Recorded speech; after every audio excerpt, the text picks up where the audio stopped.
Inna alhamdulillah. Toutes les louanges appartiennent à Allah. Nahmaduhu wa nasta'inuhu wa nastaghfiruh. Nous le louons, nous cherchons son assistance et nous implorons son pardon. Wa na'udhu billahi ta'ala min shururi anfusina wa min sayyiati a'malina. Et nous cherchons refuge auprès d'Allah contre le mal qui peut provenir de nous-mêmes et contre le mal qui peut provenir de nos mauvaises actions. Man yahdihillahu fala mudilla lah. Celui qu'Allah guide ne sera point égaré. Wa man yudlil fala hadiya lah.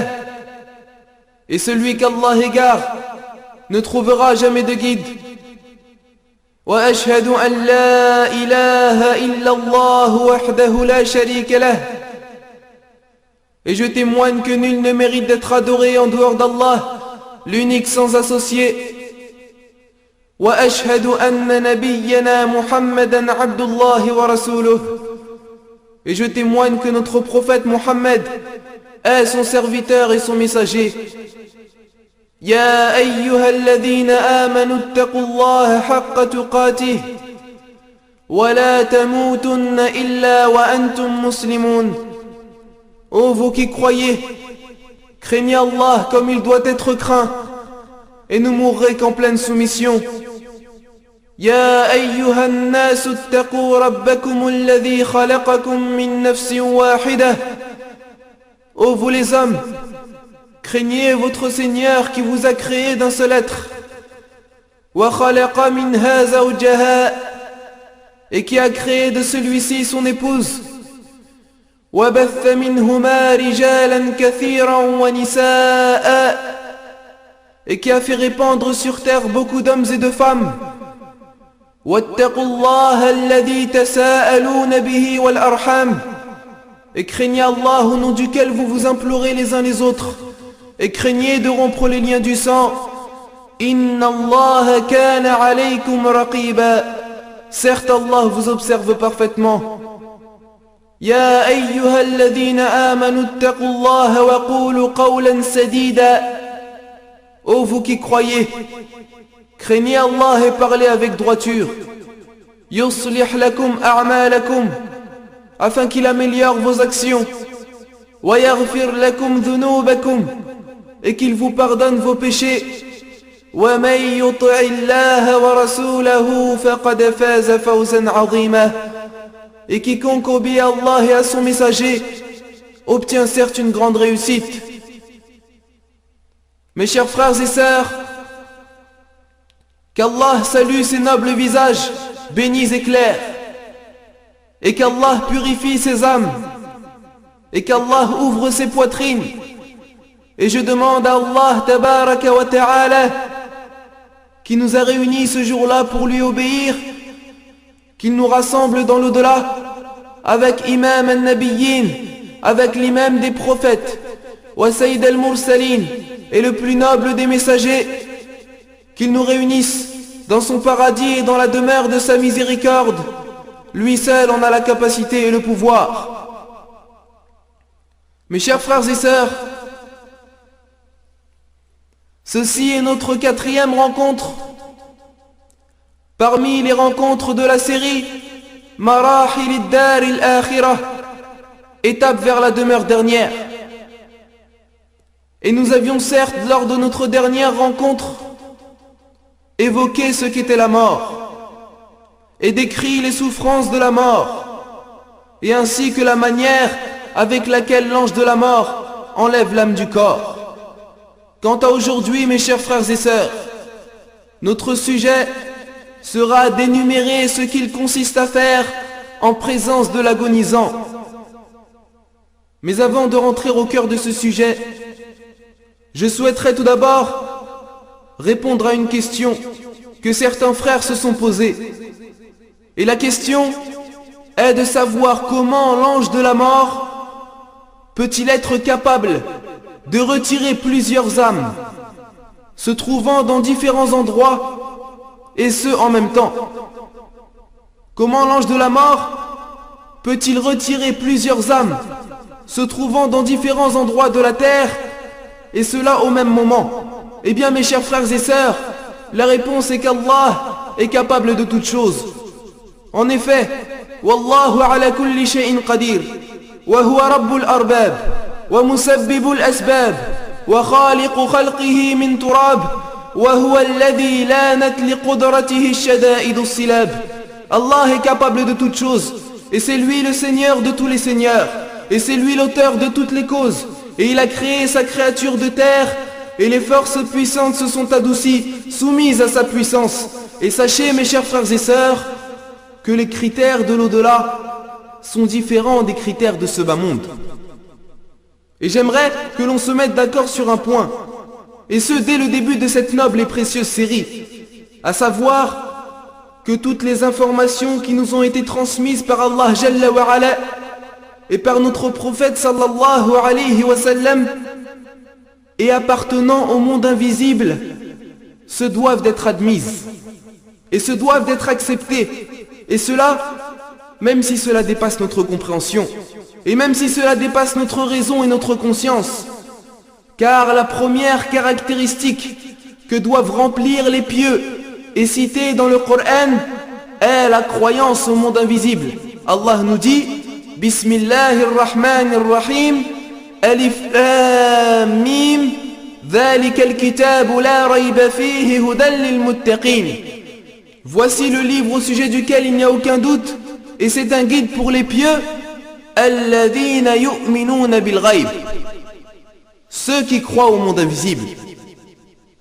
Alors si Allah Jalla wa Ala, ou si le prophète sallallahu alayhi wa sallam t'informe, chers frères ou chères sœurs, de choses qui dépassent ta compréhension, ou de choses qui dépassent ta raison, tu te dois de les admettre, et tu te dois d'y croire, sans leur enlever leur côté concret, mais qui est propre à elles-mêmes, et sans essayer de leur donner une forme provenant de ce bas monde, et sans te poser de questions concernant certains points qui peuvent être en effet obscurs, complexes ou confus. Et à ce sujet, Al-Imam Ibn Kathir rahimahullah a rapporté avec une chaîne de transmission authentique que Mujahid rahimahullah ta'ala, l'élève d'Ibn Abbas radiallahu anhuma, a dit: la terre se rétrécit pour l'ange de la mort et devient comme une assiette creuse entre ses mains et avec laquelle il fait ce qu'il veut. La terre se rétrécit pour l'ange de la mort et devient comme une assiette creuse entre ses mains et il fait d'elle ce qu'il veut. Telle est la puissance d'Allah Jalla wa Ala, mes chers frères et sœurs, une puissance qui dépasse nos esprits. Et maintenant revenons à notre sujet d'aujourd'hui. Et sachez que lorsque l'être humain se trouve être sur son lit de mort, nous nous devons de le placer dans un climat favorable, afin qu'il n'échoue pas dans cet examen dur et difficile, afin qu'il n'échoue pas dans cette grande épreuve. Tout d'abord, le qualificatif muhtadar, agonisant, désigne une personne en train de mourir. Cette personne se trouve être entre la vie et la mort. Elle n'est pas encore morte, mais n'est pas vraiment vivante non plus. Elle est plutôt entre les deux demeures. Ce bas monde est la demeure dernière, la vie présente et l'au-delà. Alors mes chers frères et sœurs, si un jour vous êtes en présence d'un agonisant, écoutez bien ce que nous allons vous dire aujourd'hui. Premièrement, il faut absolument que ceux qui rendent visite à un agonisant soient des personnes pieuses et vertueuses qu'il connaît, et ce, afin que, selon l'avis des savants, ces personnes lui fassent penser du bien d'Allah Jalla wa Ala. Ces personnes lui fassent penser du bien d'Allah Jalla wa Ala, comme il fut rapporté dans le recueil authentique de l'imam Muslim, selon Jabir ibn Abdillah radiallahu anhu. Le prophète sallallahu alayhi wa sallam a dit: que nul d'entre vous ne meure sans qu'il n'ait une belle pensée de son Seigneur. Et l'imam al-Tirmidhi rapporte avec une chaîne de transmission Hasanun Sahih qu'Anas ibn Malik radiallahu anhu a dit que le prophète sallallahu alayhi wa sallam, rendant visite à un jeune qui se trouvait être sur son lit de mort, lui demanda: comment es-tu? Alors le jeune lui répondit: Ya Rasulallah, ô messager d'Allah, j'espère en Allah et j'ai peur de mes péchés. Ô messager d'Allah, j'espère en Allah et j'ai peur de mes péchés. Et ensuite le prophète sallallahu alayhi wa sallam a dit: si ces deux choses se rassemblent dans le cœur d'un serviteur dans cet état, Allah lui donne alors ce qu'il espère et l'assure de ce dont il a peur. Si ces deux choses, c'est-à-dire espérer en Allah et avoir peur de ses péchés, se rassemblent dans le cœur d'un serviteur dans cet état, c'est-à-dire l'état de l'agonie, Allah lui donne alors ce qu'il espère et l'assure de ce dont il a peur. Et c'est pour cela que l'on se doit d'aider l'agonisant à penser du bien d'Allah Jalla wa Ala. Comme dans le hadith rapporté par l'imam al-Bukhari et l'imam Muslim, selon Abi Hurayrata radiallahu anhu, le prophète sallallahu alayhi wa sallam a dit: Allah a dit, je suis conforme à la bonne idée que se fait de moi mon serviteur, et je suis avec lui lorsqu'il m'évoque. Et parmi les moyens que les savants ont cités, aidant l'agonisant à penser du bien d'Allah Jalla wa Ala, il y a le fait de lui rappeler ses bonnes œuvres. En effet, l'imam Muslim rapporte, selon Abdullah ibn Amr ibn al-As radiallahu anhuma, celui-ci se trouvait chez son père Amr ibn al-As, qui se trouvait être sur son lit de mort. Et alors son fils commença à lui rappeler ses bonnes œuvres en lui disant: oh mon père, c'est toi qui as fait ceci et cela. Oh mon père, tu étais présent dans plusieurs batailles. Oh mon père, le prophète alayhi salatu wassalam a attesté pour toi ceci et cela. Oui, et c'est pour cette raison que les savants ont dit qu'il est préférable de rappeler aux morts ses bonnes œuvres. Et nous avons volontairement employé le mot mort, car dans la langue arabe on peut décrire une personne par un état qu'elle va avoir dans l'avenir. Et afin que le mort puisse penser du bien d'Allah tabaraka wa ta'ala, il convient pour l'aider de lui dire par exemple: Alhamdulillah, tu donnais beaucoup d'aumônes. Alhamdulillah, tu étais parmi ceux qui guident vers Allah Jalla wa Ala. Tu étais parmi ceux qui rappelaient les gens vers Allah. Alhamdulillah, tu assistais toujours à la prière à la mosquée. Alhamdulillah, Allah t'a comblé en te facilitant le pèlerinage. Tu étais parmi ceux qui concouraient au bien, etc., etc., jusqu'à ce qu'il apaise son cœur. Car mes chers frères et sœurs, l'agonisant se trouve dans un état que l'homme ne pourra connaître que lorsqu'il se présente à lui.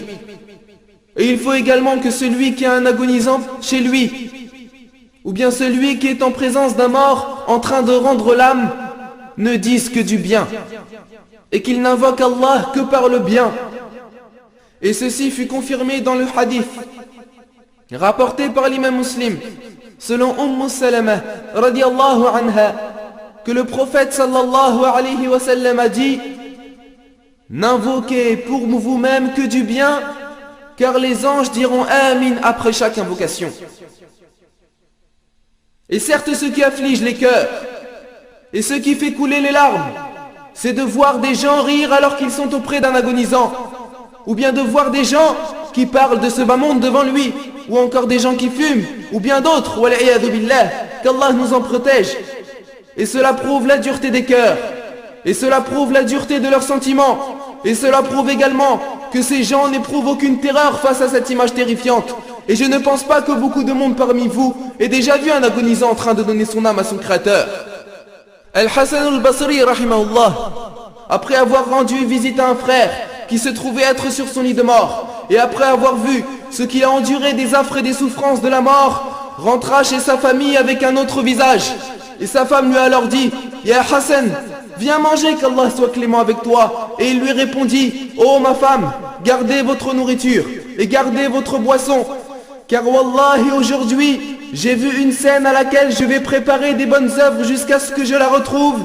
C'est la scène de la mort, c'est lorsqu'on m'arrachera mon âme. Et parmi ceux qui fait couler les larmes également, il y a le fait de laisser des musulmans sur le point de mourir chez des non-croyants, ou bien chez des musulmans pervers. Et ceci, mes chers frères et sœurs, c'est un malheur. Et en plus de cela, personne ne se charge de leur rendre visite pour les faire se rappeler d'Allah. Et en effet, un imam, il y a quelques années, entendit qu'il y avait un frère dans un hôpital en train de mourir, et alors il alla lui rendre visite avec quelques frères. Et lorsqu'ils sont rentrés dans une chambre spéciale pour les agonisants, ils l'ont trouvé entre la vie et la mort. Et la plupart de ceux qui se trouvaient avec lui étaient des non-musulmans. Et on entendait de la musique qui arrivait jusqu'aux chambres. Alors il alla en vitesse voir un infirmier afin d'arrêter cette musique. Et qu'est-ce que lui dit l'infirmier? Mais qu'est-ce que vous racontez? C'est une musique classique spéciale pour apaiser leur douleur et pour les aider à mourir. La ilaha illallah, la flûte du shaitan, la voix d'Iblis, l'instrument du diable aide les agonisants à mourir. Qu'est-ce que cela? Et ensuite il se rapprocha du frère et il prit sa main qui était tel un morceau de glace et il lui chuchota dans l'oreille qu'il était un tel. Et il commença à lui faire se rappeler d'Allah Jalla wa Ala. Et il nous jure, mes chers frères et sœurs, il nous jure par Allah qu'il a vu des signes d'apaisement sur son visage et qu'il a pu avoir la certitude que le mort souffre de la solitude et que le mort se sont abandonnés au moment où il rend l'âme à son créateur. Et c'est pour cette raison qu'il ne faut pas qu'on laisse nos morts seuls face au diable. Il ne faut pas qu'on laisse nos morts seuls face aux shayatin et qu'on les laisse entre les mains de non-musulmans ou entre les mains de musulmans pervers. Oui, mes chers frères et sœurs, et j'aimerais bien que les infirmiers et les infirmières dans les hôpitaux des pays musulmans apprennent cela, car on entend beaucoup d'histoires à propos de ces infirmiers pervers qui se prétendent musulmans, alors que souvent ils passent devant des agonisants en riant, ou peut-être même qu'ils se moquent d'eux, ou qu'ils tournent leur visage pour ne pas voir des scènes effrayantes. J'aimerais qu'ils apprennent ce qu'est le bon comportement du musulman dans les universités et écoles de médecine. Mes chers frères et sœurs, ne laissons pas nos morts seuls. Il faut être avec eux pour leur faire penser du bien d'Allah Jalla wa Ala. Car sachez qu'ils se sentent tristes, et sachez qu'ils se sentent malheureux, et sachez que les agonisants ont une peur, une crainte, et sont pris d'une panique terrible pendant leurs derniers moments. Deuxièmement, nous devons d'inciter l'agonisant à prononcer la meilleure attestation et à prononcer le plus important témoignage. C'est l'attestation pour laquelle Allah a créé les cieux et la terre. C'est l'attestation pour laquelle Allah a créé toutes les créatures. C'est l'attestation pour laquelle il y a le paradis et l'enfer. C'est l'attestation pour laquelle les gens se sont divisés en deux camps, croyants et mécréants, pieux et pervers. C'est la plus grande phrase à laquelle nul ne peut se mesurer et nul ne peut avoir son poids, à savoir la ilaha illallah. Nul ne mérite d'être adoré en dehors d'Allah. Et écoutez et retenez attentivement ce que nous allons vous dire, car bien qu'il soit facile de la prononcer dans cette vie, bien qu'il soit facile de la prononcer dans ce bas monde, il devient difficile, voire impossible, de la prononcer au moment de mourir.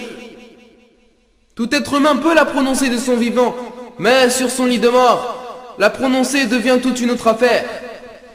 Et c'est pour cela que le prophète sallallahu alayhi wa sallam a ordonné à sa communauté, dans un hadith rapporté par l'imam Muslim et par l'imam al-Tirmidhi, selon Abi Sa'id al-Khudri radiyallahu anhu, le prophète sallallahu alayhi wa sallam a dit: apprenez à vos morts comment se prononce la ilaha illallah et aidez vos morts à dire la ilaha illallah. Et c'est pourquoi il faut absolument que toute personne se trouvant près d'un agonisant lui demande de dire la ilaha illallah, et selon les savants, lui apprendre à dire la ilaha illallah signifie que l'on doit d'abord prononcer la shahada et qu'il doit la répéter ensuite, de même manière qu'un instituteur apprend la lecture à un élève. Et il faut pour y parvenir s'y prendre de la meilleure des manières, et en veillant par exemple à ce qu'une seule personne demande à l'agonisant de prononcer la ilaha illallah, et non pas plusieurs, pour ne pas le perturber, car en effet son esprit devient très perturbé au moment de mourir. Et il convient également de déterminer lors de la situation si l'on se doit d'ordonner à l'agonisant de réciter la ilaha illallah, ou bien suffit-il simplement de lui dire pour qu'il la répète ensuite. Et à ce sujet il existe une divergence entre les savants, car certains ont dit qu'il ne faut jamais ordonner aux musulmans de prononcer la shahada, mais seulement aux non-croyants, car le prophète sallallahu alayhi wa sallam a ordonné à son oncle Abu Talib, lorsqu'il était en train de mourir, il lui dit: oh mon oncle, dis la ilaha illallah, une phrase avec laquelle j'argumenterai pour toi auprès d'Allah Jalla wa Ala. Ici, le prophète alayhi salatu wassalam lui en a intimé l'ordre, mais chez Abu Talib, il y avait Abu Jahl et Abdallah ibn Umayyah, et ils l'ont regardé, et ils lui ont dit: Ya Abu Talib, tu ne vas pas mourir dans une religion autre que celle de tes ancêtres? Et il répondit non, et il mourut en tant que polythéiste. C'est pourquoi ces savants en ont déduit qu'il ne faut pas ordonner de dire la ilaha illallah à un musulman, de peur qu'il ne se révolte, et afin qu'il ne s'éloigne pas. Par contre, on doit ordonner aux non-croyants de dire la ilaha illallah, car s'ils la disent, ils gagneraient et réussiraient, et s'ils refusent, leur destinée ne changerait pas étant donné qu'ils sont perdants à la base. Mais l'avis favorable est que cela dépend de l'état de l'agonisant. Si on voit que le mort souffre et gémit de douleur, il est préférable de ne pas lui ordonner de dire la ilaha illallah pour qu'il la répète ensuite. Il ne faut donc pas lui dire « dis la ilaha illallah », mais il faut s'adapter à son état et être intelligent. Mais si on voit que l'agonisant se trouve être relativement bien et qu'il ne souffre pas et qu'il ne se révolte pas, on peut lui ordonner de dire la ilaha illallah. Et la preuve en est le hadith rapporté par l'imam Ahmed avec une chaîne de transmission authentique, conformément aux critères de l'imam Muslim, selon Anas ibn Malik radiallahu anhu. Le prophète sallallahu alayhi wa sallam, rendant visite un jour à un homme parmi les Ansar et qui se trouvait être en train de mourir, lui dit: ô oncle, dis la ilaha illallah. Et ensuite cet homme lui demanda: oncle paternel ou maternel? Et le prophète alayhi salatu wassalam lui répondit: oncle maternel. Et ensuite l'homme dit: oui, le mieux pour moi c'est de dire la ilaha illallah, parole qu'il prononça ensuite. Ceci est une preuve que si la personne est apaisée, on lui ordonne de faire la shahada. Et lorsque l'agonisant a fini de prononcer la shahada, il ne faut plus l'importuner par la suite. Il ne faut plus rien lui demander. Il ne faut pas qu'il répète la shahada. Et il ne faut pas lui parler de ce bas monde. Et il ne faut pas lui parler de l'au-delà. Pourquoi cela? En effet, pour que la ilaha illallah soit la dernière parole que l'agonisant aura prononcée dans ce bas monde. Car l'imam Abu Daoud rapporte dans un hadith jugé bon par Cheikh l'Albani rahimahullah, selon Mu'ad ibn Jabal radiallahu anhu, le prophète sallallahu alayhi wa sallam a dit: quiconque aura pour dernière parole la ilaha illallah rentrera au paradis. Et dans une autre version, quiconque aura pour dernière parole de ce bas monde la ilaha illallah rentrera au paradis. Et c'est pourquoi, si l'agonisant l'a dit, on se doit de ne rien lui dire ensuite. Mais s'il ne l'a pas encore prononcé, alors il faut lui demander une deuxième fois de la dire. S'il l'exécute, il faut alors se taire. Mais s'il s'obstine, lui demander une troisième fois. Et certains savants ont dit qu'il faut s'arrêter au bout de la troisième fois pour que le mort ne se dégoûte pas et pour que le mort ne s'enfuit pas. Et il faut apprendre tout ceci, mes chers frères et sœurs. Et il faut apprendre toutes ces règles. Et il faut que la ilaha illallah soit les derniers mots prononcés par celui qui agonise.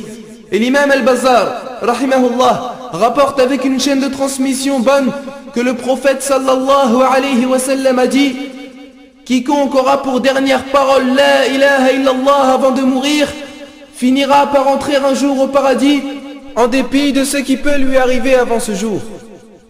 Veille donc, chers frères ou chères sœurs, à demander à celui que tu assistes dans cet ultime instant de dire la ilaha illallah, car mes chers frères et sœurs, ce sont des choses que l'on doit faire avec l'agonisant pour qu'il puisse bénéficier d'un climat convenable.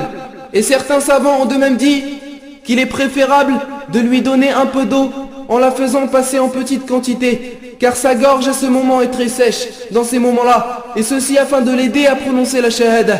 Et la preuve en est ce que Aïcha radiallahu anha a dit, que le prophète alayhi salatu wassalam, lorsqu'il était sur son lit de mort, il y avait un récipient plein d'eau où il plongeait sa main et s'essuyait le visage avec.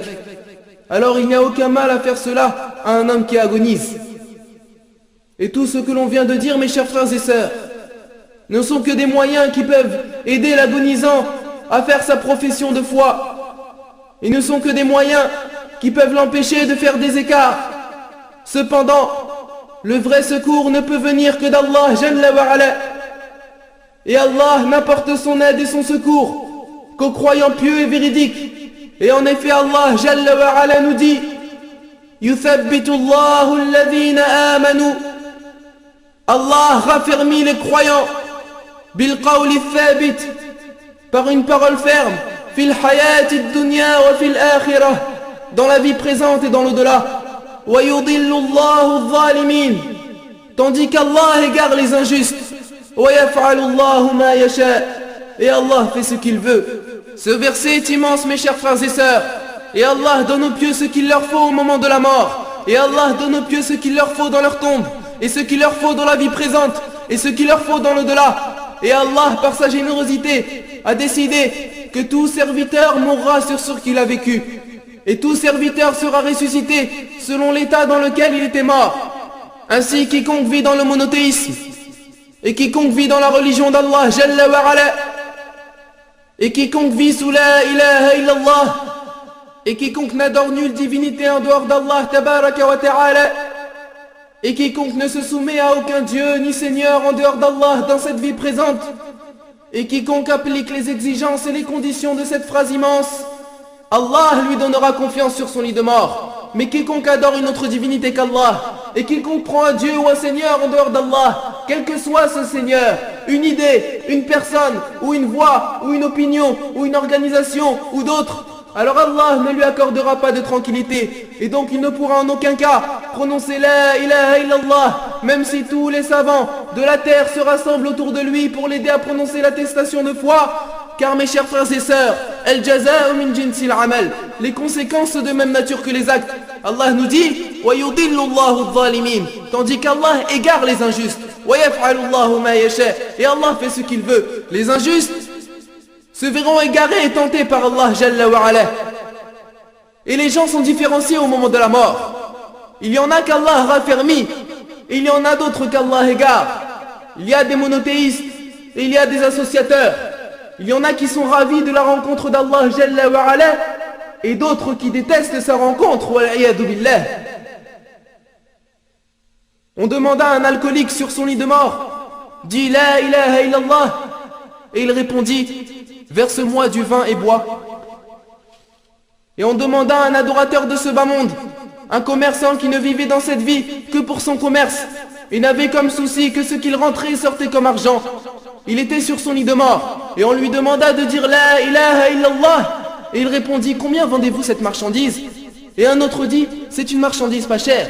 Et une autre fois encore, il y avait un riche qui était en train de mourir, et on lui dit: dis la ilaha illallah. Et il dit et ne cessa de répéter: est-ce que celui qui possède 100 millions peut-il mourir et son âme sortit sur cet état? Et il y en a qui meurent en chantant, et il y en a d'autres qui meurent en insultant Allah Jalla wa Ala wal'iyadu billah. Et dans ces moments, Allah ne raffermit que les croyants véridiques et pieux.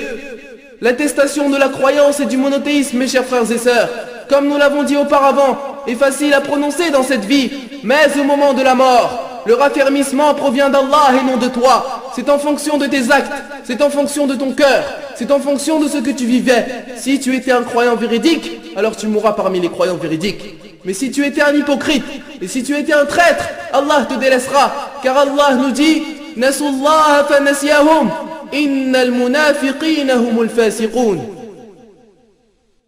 Ils ont oublié Allah et il les a alors oubliés. En vérité, les hypocrites sont des pervers.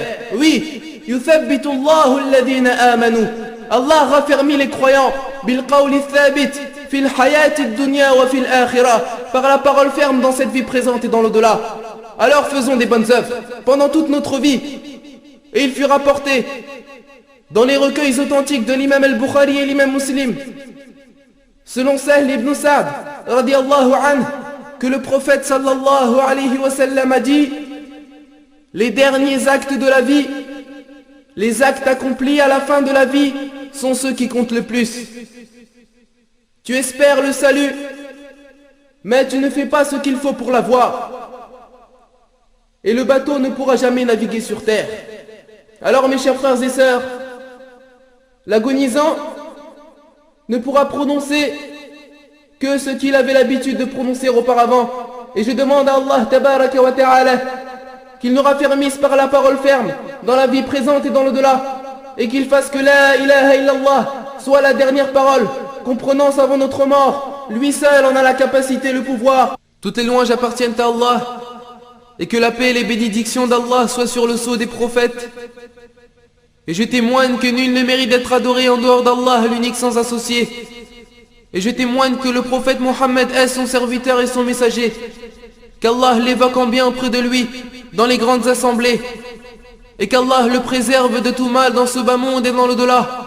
Et qu'Allah lui accorde la bénédiction à lui, ainsi qu'à sa famille, ses compagnons, ses bien-aimés et tous ceux qui suivent son chemin jusqu'au jour dernier. Ensuite, mes chers frères et sœurs, sachez qu'il faut absolument suivre ce qui est autorisé de faire avec l'agonisant et d'éviter de faire ce qui n'est pas autorisé, et tout ce que le prophète alayhi salatu wassalam n'a pas fait, et éviter également les hadiths faibles, leur chaîne de transmission n'étant pas authentique. Et l'on peut résumer ce qui a été dit auparavant par les deux principes suivants, à savoir premièrement, aider l'agonisant à penser du bien d'Allah Jalla wa Ala, et deuxièmement, lui demander de prononcer l'attestation de foi et du monothéisme. Et puis sachez également que le fait de demander aux agonisants de dire la ilaha illallah n'est pas uniquement autorisé avec les croyants, mais également avec les non-croyants, comme il fut établi par les savants. Alors si tu as un voisin, ou bien si tu as un ami, ou bien un collègue de travail à qui tu avais l'habitude de rendre visite, et que tu entends qu'il est sur son lit de mort, c'est une bonne chose d'aller le voir, pour lui demander de dire la ilaha illallah, car le prophète alayhi salatu wassalam l'a fait avec son oncle. Et l'imam al-Bukhari rapporte, selon Anas, radiallahu anhu, qu'il y avait un garçon juif qui était tombé malade, et à qui le prophète alayhi salatu wassalam était allé rendre visite. Car le messager d'Allah sallallahu alayhi wa sallam veillait à visiter les malades et à être présent avec les agonisants pour les aider à dire la ilaha illallah.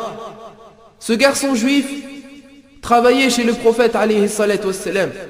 Et lorsque le prophète sallallahu alayhi wa sallam est arrivé chez lui, il l'a appelé vers l'islam et lui a dit: convertis-toi à l'islam, devant le père du jeune garçon. Mais le jeune garçon avait honte de son père. Et alors son père lui dit: obéis à Abel Qasim. Et le jeune garçon s'est converti, après avoir attesté que nul ne mérite d'être adoré en dehors d'Allah, que la ilaha illallah. Et ensuite le prophète alayhi salatu wassalam sortit de chez lui tout content et heureux et dit: alhamdulillah, louange à Allah qui a sauvé ce jeune de l'enfer. Et il ordonna à ses compagnons de prier sur ce jeune. Comme vous le voyez, mes chers frères et sœurs, nous pouvons demander aux agonisants non-croyants de dire la ilaha illallah.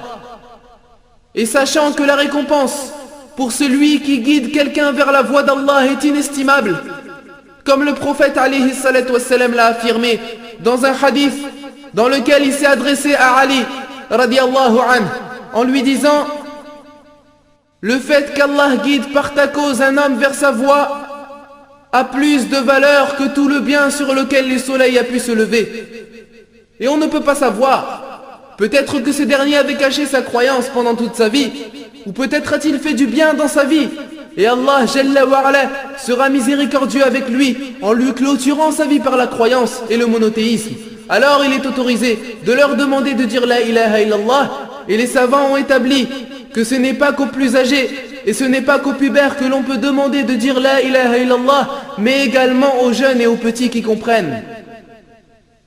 Et d'autre part, je tiens à attirer votre attention sur un problème grave, qui est de faire des choses que le prophète sallallahu alayhi wa sallam n'a pas fait, comme des innovations que les gens ont l'habitude de faire aujourd'hui. Par exemple, ils amènent des récitateurs de Coran pour réciter du Coran sur l'agonisant, ou réciter Surat Yasin sur lui.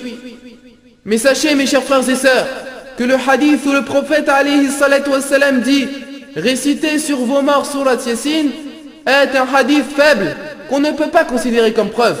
Et c'est pour cela qu'il ne faut réciter aucun verset sur le lit de mort.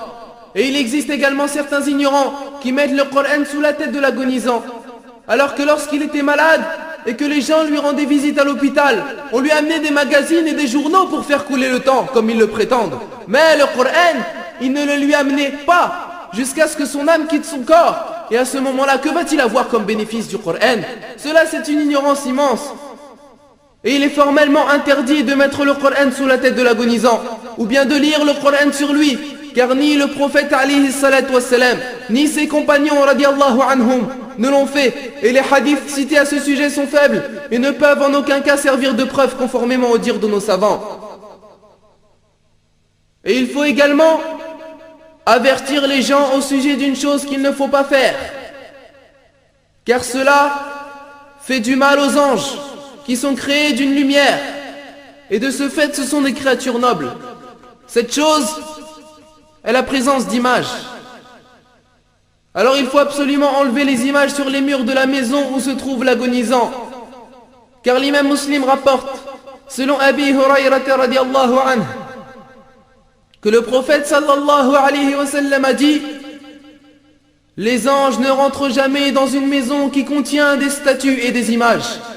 Et dans une autre version, rapportée par l'imam al-Bukhari et l'imam Muslim, selon Abi Talha radiallahu anhu, le prophète sallallahu alayhi wa sallam a dit: les anges n'entrent jamais dans une maison qui contient des chiens et des images. Et les savants ont de même dit qu'il ne faut pas laisser entrer les personnes en état d'impureté majeure, ou bien les femmes ayant leur menstru chez l'agonisant, car cela blesse les anges. Et si les anges ont mal, le mort aussi. Et la preuve en est le hadith rapporté par l'imam al-Bazar, avec une chaîne de transmission authentifiée par Sheikh al-Albani rahimahullah. Selon Ibn Abbas radiallahu anhuma, le prophète sallallahu alayhi wa sallam a dit: trois personnes, les anges ne s'approchent pas d'eux. Celui qui est d'une impureté majeure, et la femme ayant ses menstrues en fait partie, les personnes ivres, et l'homme qui s'est parfumé avec un parfum de femme. Ces trois personnes, mes chers frères et sœurs, les anges ne les approchent pas, car cela les blesse, et il faut donc les éloigner du mort, et il faut donc les éloigner de l'agonisant. Et d'autre part, sachez que les savants ont eu des divergences sur le thème juridique, qui est de savoir s'il faut ou non orienter l'agonisant en direction de la Qibla. Certains ont dit qu'il est autorisé de le diriger vers la Qibla, mais l'avis favorable est qu'il ne faut pas le diriger vers la Qibla jusqu'à ce qu'il meure.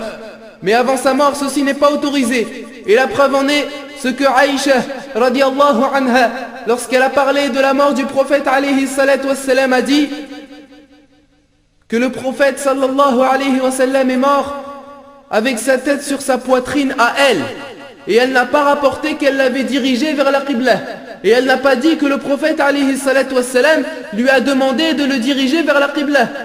Et quant au hadith rapporté par l'imam al-Bayhaqi et l'imam al-Hakim, et qui dit qu'Al-Bara ibn Ma'rouf radiallahu anhu, au moment de sa mort, a demandé qu'on le dirige vers la Qibla.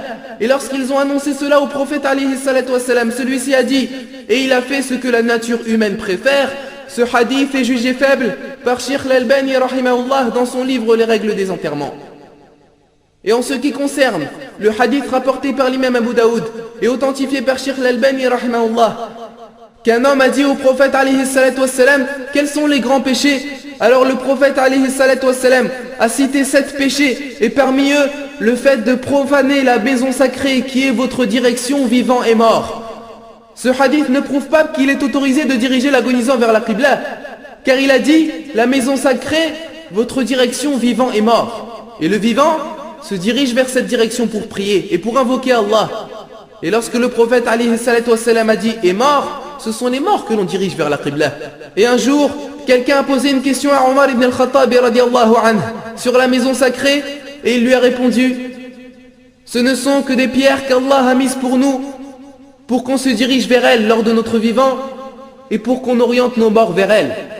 Et l'avis favorable, après tout ce que nous avons cité, est qu'on ne dirige pas l'agonisant vers la Qibla, sauf après sa mort.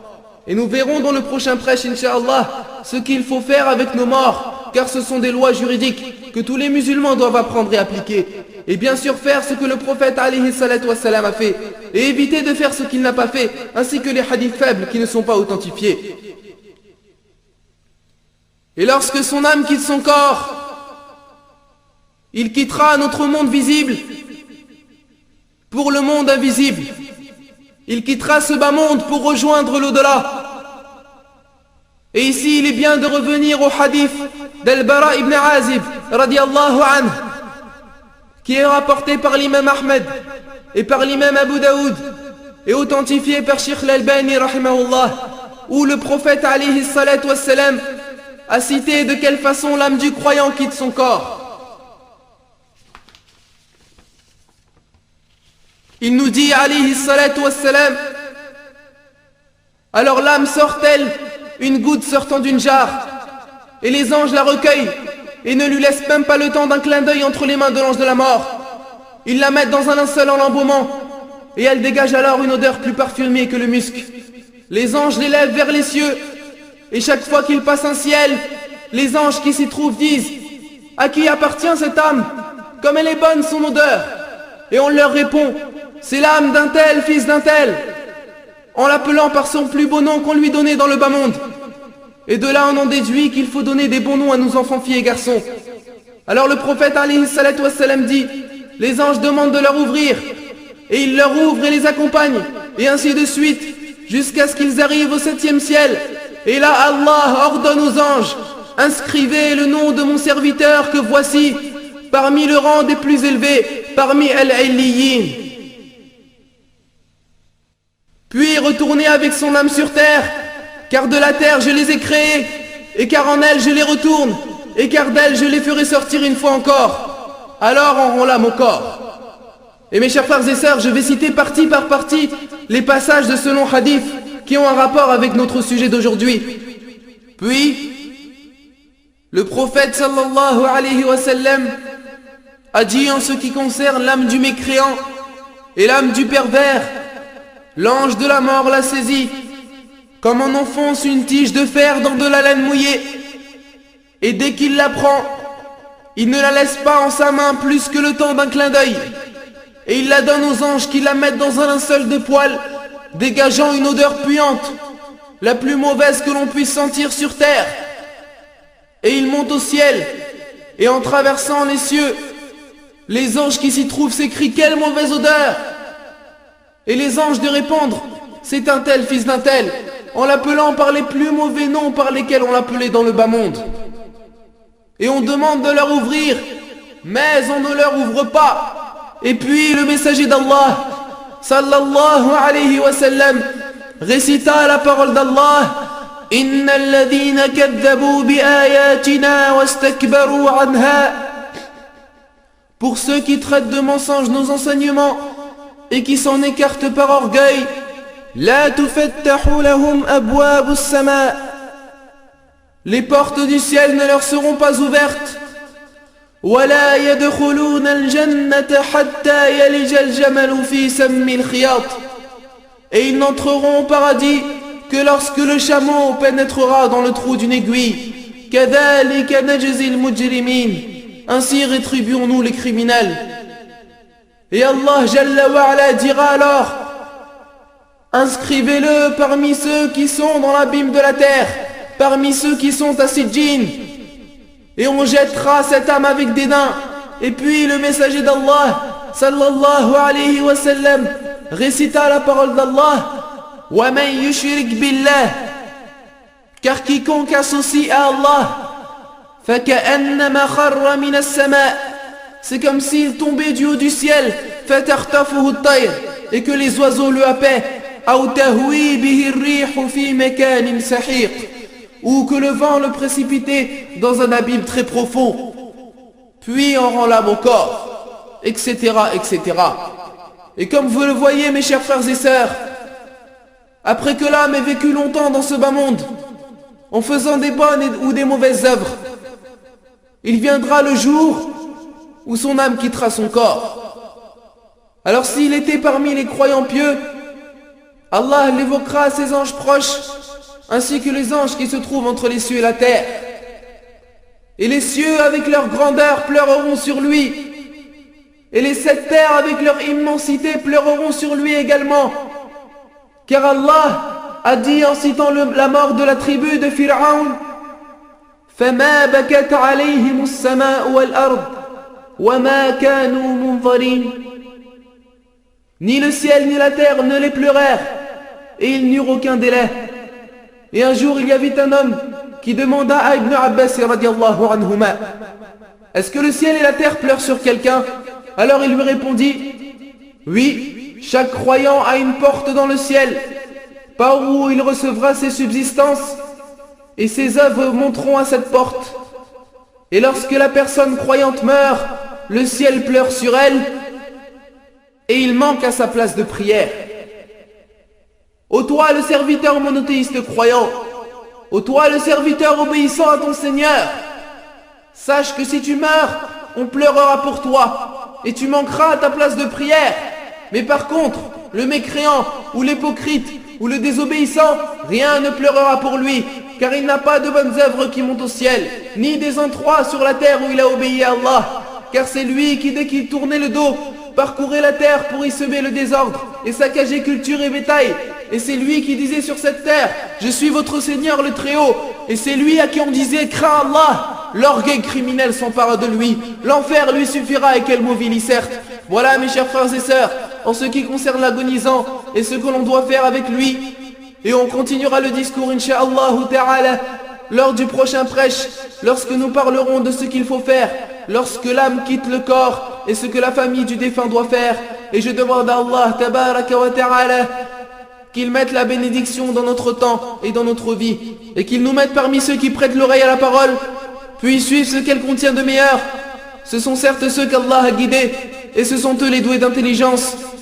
Et je tiens à préciser par la même occasion que toute parole véridique de ce prêche ne provient que d'Allah seul, et que toute erreur ou omission ne peut provenir que de votre humble serviteur ou du shaitan. Et qu'Allah évoque en bien dans ces grandes assemblées, préserve de tout mal dans ce bas monde et dans l'au-delà, et accorde sa bénédiction à son noble messager, ainsi qu'à sa famille, ses compagnons, ses bien-aimés, et tous ceux qui suivent son chemin.